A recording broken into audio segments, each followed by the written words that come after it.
Olá, curiosos, tudo bem? Meu nome é Vinícius Panduli, sou doutorando em Geografia. Sejam bem-vindos a mais um vídeo do canal Geo Curioso.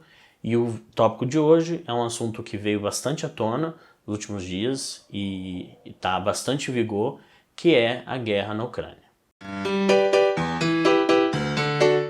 Antes de começarmos, tem dois comentários a fazer. O primeiro é que o canal se posiciona claramente contra a guerra, em termos humanitários, antes de tudo. E segundo que vamos tentar trazer um assunto menos óbvio à questão, mas que é necessário para entender a conjuntura geográfica, histórica e geopolítica da questão, e isso foi solicitado por alguns dos nossos inscritos. Então esse vídeo de hoje é para discutirmos o caso então dessa guerra. E o momento atual, assim, que a gente está gravando esse vídeo, é o de que a Rússia está na capital de Kiev. Então, eles antes tinham o debate da parte leste da Ucrânia, né, a região de Donbass, e simplesmente invadiram a Ucrânia e por todos os lados, norte, sul, leste e oeste. E então, você, curioso, está vendo isso no futuro, talvez você tenha outras coisas a adicionar, com certeza, mas o momento que esse vídeo está sendo gravado é então da presença dos russos em Kiev. Mas é fácil responder até um certo ponto o que tem de geografia nisso tudo. A gente vê nos noticiários, vê mapas, vê de onde estão vindo, ataques terrestres, marítimos, pelo ar, até mesmo cibernético. Então existe uma questão de espaço geográfico ampla, a gente pode estender inclusive para esse mundo virtual. Mas para o vídeo de hoje é algo um pouco instigante, que explica em certa medida o conflito, mas que é um pouco menos óbvio no dia de hoje, no momento que estamos vivendo, é a questão da Crimeia, e é o que a gente vai querer ressaltar no vídeo de hoje. A Crimeia, ela é uma península que fica ao sul da Ucrânia. O que é uma península? Uma península é uma extensão de terra que fica de forma aguda, digamos assim, para dentro da água. Então ela é cercada por quase todos os lados de água. Se fosse por todos os lados seria uma ilha, mas nesse caso a Crimeia, então, essa península fica ao sul da Ucrânia. E por que falar dela, né? Qual que é a importância da Crimeia, não só para a guerra atual, mas em termos históricos, que é o que a gente vai abordar também. A Crimeia fica de frente ao encontro de dois mundos, o Oriente e o Ocidente. Bom, o que fica do outro lado da Crimeia, então? O que é esse encontro de dois mundos? É a cidade de Istambul, a cidade mais importante da Turquia, né, e do antigo Império Otomano. E por que que Istambul tem essa importância? Por que que Istambul é considerado um encontro, sempre foi considerado um encontro entre dois mundos? Istambul era a passagem econômica, com certeza, mas também política, cultural, entre o que a gente pode entender como Ásia e o que a gente pode entender como Europa.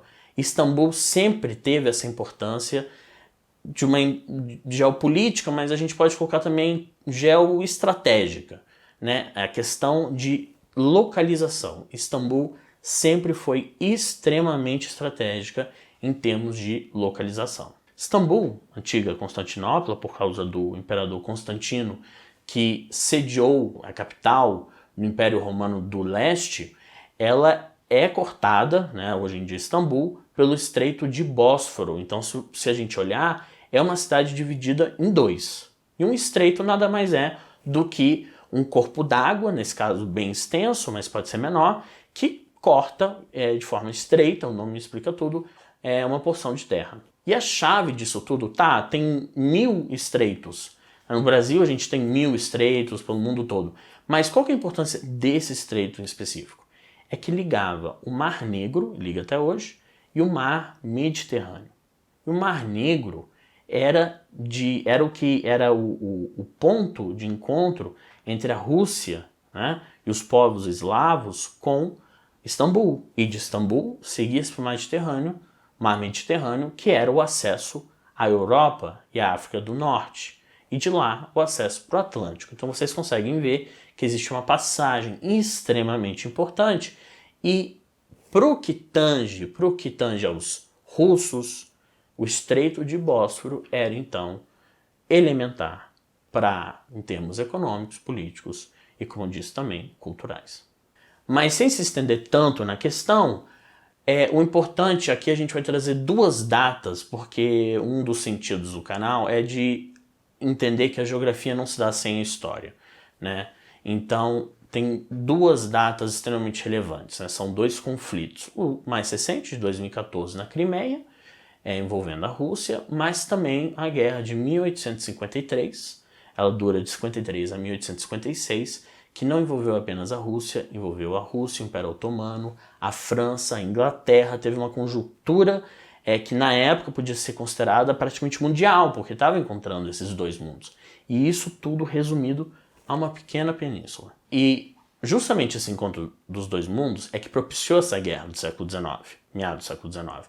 Porque a Rússia, por questões dos cristãos ortodoxos, enfim, eles tomam conta ou tentam tomar conta da Crimeia.